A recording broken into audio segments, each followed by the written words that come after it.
Halo semua, ya berjumpa lagi dengan saya Erwin Supandi dari channel YouTube Winner Stocks Indonesia. Apa kabar Bapak Ibu semua? Hari ini profit semua, luar biasa. Ya, setidaknya yang rajin nonton video YouTube saya, nonton channel YouTube Winner Stocks Indonesia, rajin melihat market review saya dan rekomendasi saham saya, hari ini profit luar biasa. Salah satunya dari LPPF. Ya, LPPF luar biasa ya, naik 25%. Ya, LPPF itu sendiri kita udah beberapa kali loh kasih rekomendasi. Pertama dari tanggal 14 April sudah kita beri rekomendasi. Saya ulang lagi rekomendasi di tanggal 16 April. Dan luar biasa kan? Jadi dapat profit luar biasa. Ya, kalau bisa bilang, masih ada yang bilang nggak cuan dari Winner Stocks itu kebangetan. Dan gratisan aja dapat cuan kok. Apalagi yang yang member VIP. Maka itu oleh sebab itu saya ajak Bapak Ibu untuk bergabung bersama kami di Winner Stocks Indonesia. Oke, sebelum kita mulai saya akan review sedikit apa yang kita bagikan kemarin. Ya, saham versus forex versus Bitcoin. Nah, ini kita udah buat dua seri ya, udah dua seri, dan lucunya adalah yang seri pertama yang komen rata-rata ada 60-an komen, dan yang komen dari luar negeri. Mungkin karena buat mereka sendiri ini topik menarik antara stocks, forex, foreign exchange, dan cryptocurrency ya. Di sana juga mereka juga banyak sekali yang meragukan juga Bitcoin ini bagaimana ya, fundamentalnya bagaimana dan sebagainya. Jadi ya kita sebagai saat ini untuk Bitcoin jangan pakai uang besar. Kalau mau masuk Bitcoin ya mungkin dari start dari uang yang kita relakan, ketika nanti sampai hilang pun kita rela.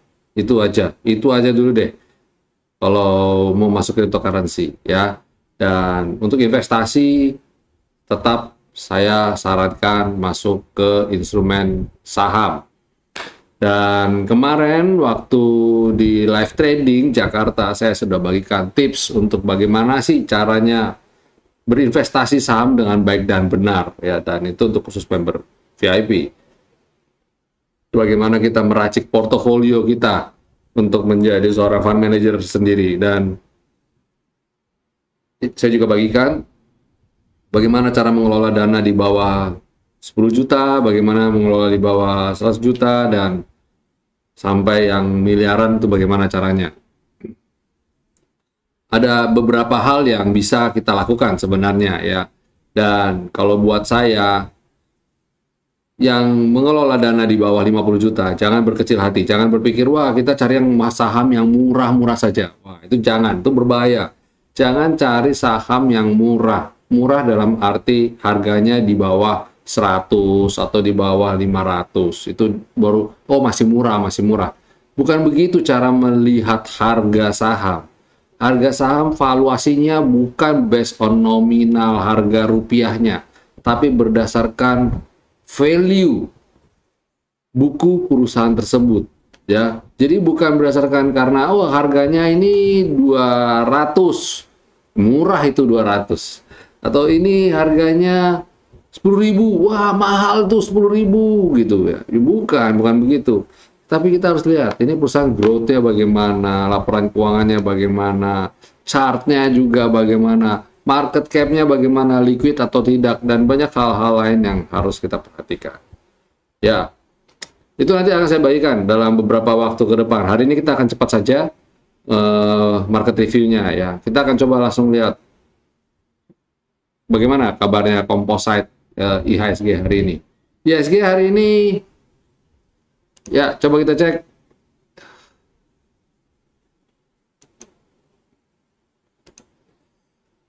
Composite.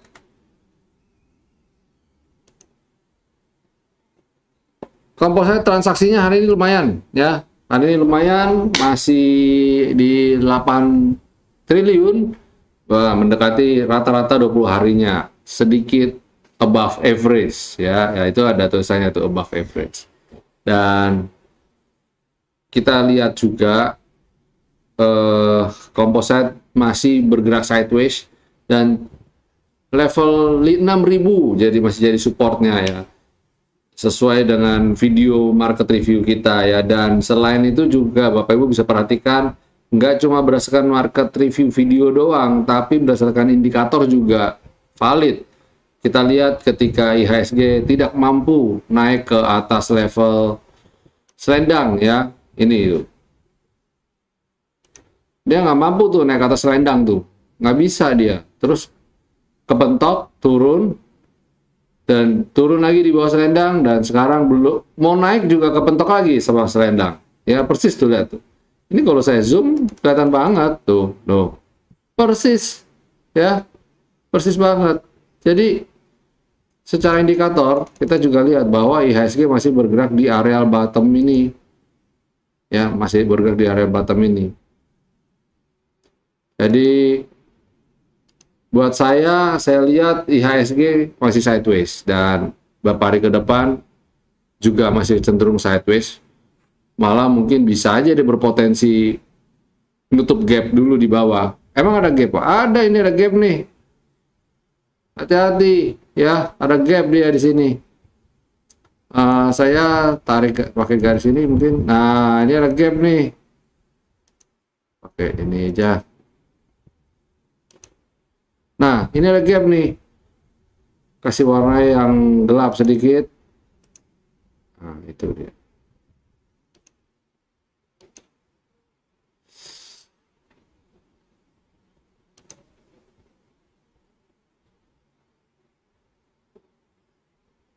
Sebentar.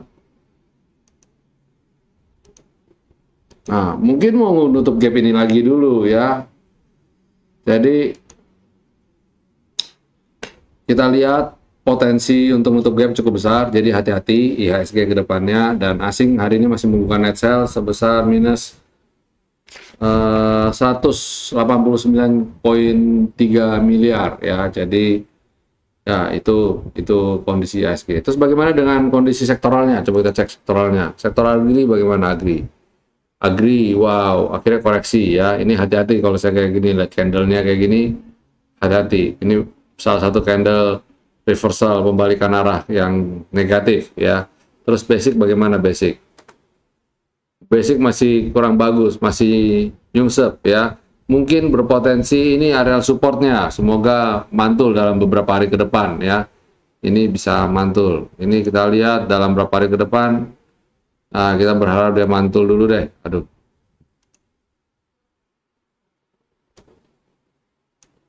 Nah, ini dia ada di area support ini. Ya nggak persis, tapi dia kira-kira ada di area ini. Ya, itu basic. Terus consumer, bagaimana consumer? Masih di bottom ya, masih belum bisa mampu naik. Ini bahkan sama kepentok selendang, nggak mampu naik ke atas selendang. Terus finance juga sama. Ya masih kayak IHSG finance ya, cenderung kayak IHSG, dia mungkin bisa menguji support lagi di bawah sini ya. Secara dia juga ada gap juga ya, mungkin dan nutup gap kalau sektoralnya. Terus habis itu ada infrastruktur masih bergerak sideways ya, infrastruktur bergerak sideways. Terus ada miscellaneous industry, wow, miscellaneous industry keren banget, luar biasa ini ya. Terus ada mining masih di area support ya, masih tertahan. Trade, wow, trade bagus ya, trade keren banget, tertahan selendang, potensi ini pullback dan potensi rebound. Terus properti juga masih underground ya, masih di bawah tanah, masih nggak mampu naik di atas selendang, kacau lah semua. Cuma sedikit yang terlihat menarik ya. Jadi Bapak Ibu sebenarnya pilihannya udah mengerucut sih. Kalau saya bilang sih udah pada di daerah support, anytime bisa rebound, tapi bisa koreksi dulu. Makanya saya bilang tadi hati-hati, IHSG berpotensi untuk menutup gap. Oke, sebelum saya mulai untuk rekomendasi saham, saya ajak Bapak Ibu untuk jangan lupa subscribe channel YouTube kami, beri jempol, dan nyalakan tombol loncengnya. Dan jika Bapak Ibu merasa mendapat manfaat dari video-video kami, dukung video ini untuk semakin berkembang dengan membagikan link video ini. Dan saya juga mau mengingatkan untuk Bapak Ibu yang ingin bergabung dengan Winner Stocks Indonesia, segera saja mumpung promo. Dan apa saja yang Bapak Ibu akan dapatkan jika bergabung bersama Winner Stocks Indonesia, saksikan video yang satu ini.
Ya, oke, itu tadi videonya. Segera saja Bapak Ibu langsung mendaftarkan ke winnerstocks.id. Oke, ini berikut ini adalah 5 rekomendasi saham yang akan saya rekomendasikan untuk besok hari. Pertama, kita mulai dari BTPS. BTPS menarik karena dia pullback dari downtrendnya, dia udah turun jauh dan dia mulai rebound, dan kita lihat dia sudah mulai naik ke atas selendang. Nah, ini bagus, lumayan menarik nih, cakep. Selain BTPS ada Excel juga. Excel ini tapi gini, dia masih downtrend berat, dan tugas dia pertama harus naik ke atas selendang dulu. Jadi kalau dia bisa mulai masuk naik ke atas selendang, itu mulai silakan dibeli, trading buy, spekulatif. Target sementara skyline dulu, karena kita lihat dia belum mampu breakout skyline, ya, belum mampu breakout skyline. Jadi jual di skyline dulu. Kemudian ada ESSA. Wow, ini di uptrendnya pullback dan dia mulai rebound lagi. Ini cakep nih. Silakan bagi Bapak Ibu yang trading di ESSA. Terus kemudian ada AMRT. AMRT ini cuma begini. Ini chartnya menarik karena dia nurut sama garis dynamic support resistance kita, ya skyline, ya selendang, ya. Cuma hati-hati, transaksinya baru 8,8 BU. Transaksi 20 harinya belum naik. Transaksi hariannya juga masih 6 miliar saja. Jadi belum signifikan. Jadi kurang liquid.